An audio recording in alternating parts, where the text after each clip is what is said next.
Well, I'm back. Now we're going to test claims about the mean. And in this section, you're going to see that there isn't really much to lecture about because now that we have hypothesis testing down, it's just a matter of doing more examples. So there is this one special case when you're testing the claim about the mean that sigma is known. In other words, you know the standard deviation for the whole population. In that case, you're allowed to use the z for the test statistic.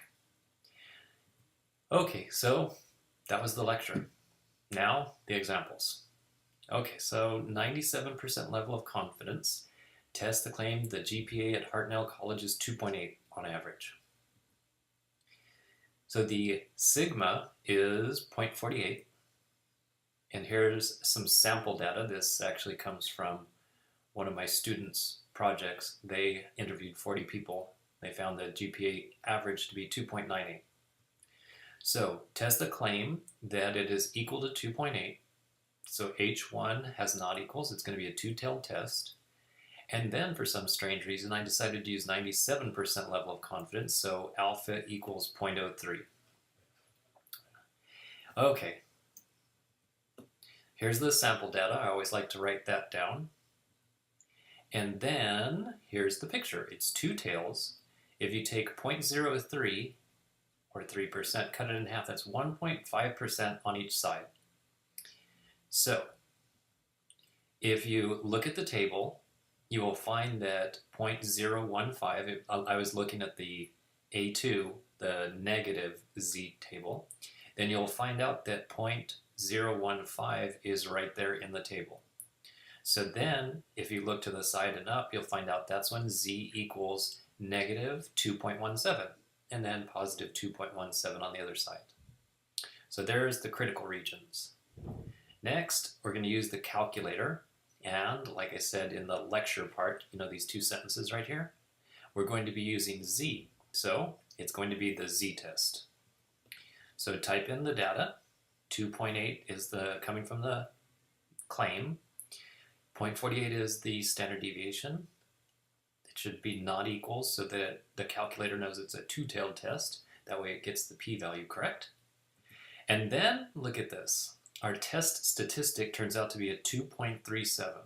And a 2.37 is definitely going to go past this 2.17, so that means we actually did prove something. First of all, we say reject h sub o, but then we're saying reject to this equal sign. The claim said the same thing, so the claim is false. So whoever it was that claimed the GPA is 2.8, they're wrong. It's actually higher, a little bit closer to 3 than it is 2.8. All right, then for the second example of the section. And then that's it, we're going home early. Does going to college pay off? Well, I sure hope so, because I've been in college about 26 years now. 27 years. Woo! The mean income for adults, I just Googled this and it was on some government website. They say for young adults, I don't know exactly what that means, 18 to 22 maybe? But anyway, it said young adults without a college degree, they make $22,900.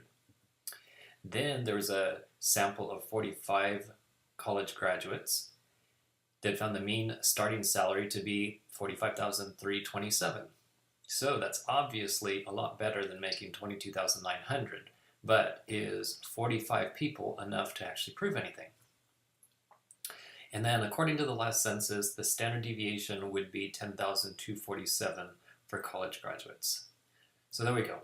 Test the claim that the two groups make the same amount. Now notice this is something a little bit different because this is the first time I didn't say use 97%, use 98%. Well, that's actually pretty common. And when that happens, you use 95% as a default. So anytime it says test the claim and doesn't tell you what level of confidence to use, go ahead and use 95%. And also in here, this is the first time it didn't say test the claim that the mean equals such and such. But it's implied right here, test the claim that the mean for these people, college graduates, is the same as for these people, the non-college graduates. So this is our X bar, This is going to be the mu. So the claim is that the overall average, mu, equals $22,900. It's going to be a two-tailed test, which I forgot to write right here, but it's a two-tailed test.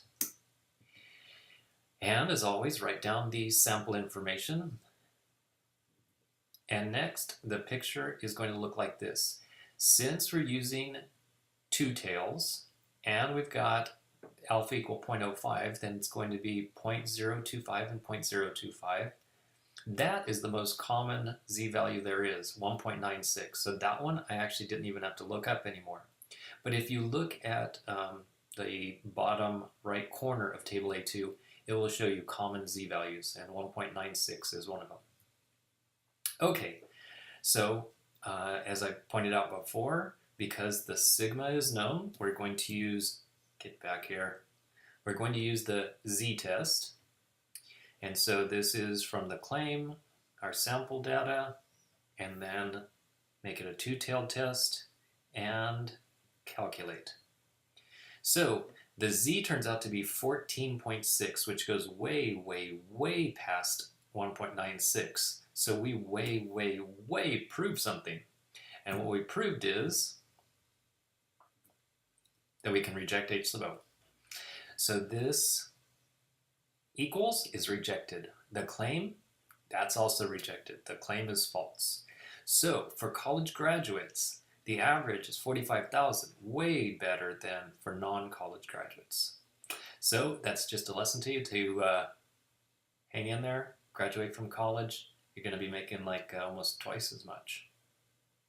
All right, until next time.